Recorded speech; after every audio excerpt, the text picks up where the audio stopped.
Gens de poc, eh? Molt bé!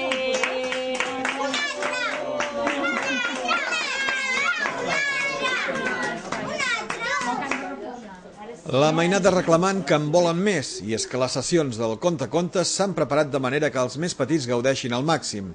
Es tracta d'una iniciativa de la llibreria El Racó dels Contes, que a partir d'ara es repetirà 2 dissabtes de cada mes. L'objectiu és que els més petits de la casa vagin agafant interès per la lectura, i quina manera millor que una bona estona llegint i interpretant els contes. A les imatges veiem la mainada ben atents i gaudint de la història que s'explica. A més, es dona l'oportunitat que participin activament, intentant, per exemple, descobrir què faran els personatges o com creuen que hauria d'acabar la història. El contacontes s'anirà adaptant a les edats de la mainada que hi participi, intentant que cada dia sigui diferent. Una manera de fer-ho podria ser disfressats, teatralitzant i, si és possible, canviant en cada sessió qui explica els contes. En acabar, i si tothom ha escoltat i participat, es donen caramels a tots els nens.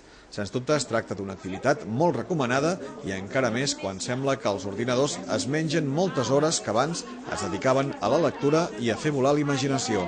Doncs activitats com aquestes que acabeu de veure de contes en farem 2 dissabtes al mes. Pel proper mes de novembre ho farem el dia 7 i el dia 14, sempre són a les 6 de la tarda, és totalment gratuït, pot venir qui vulgui, ho fem més o menys de 6 a 7 i de totes maneres ho anirem anunciant. Cada setmana pengem uns cartells a la porta, però també ho anunciarem per la tele, per la ràdio i en fi, que hi esteu tots convidats, ja ho heu vist.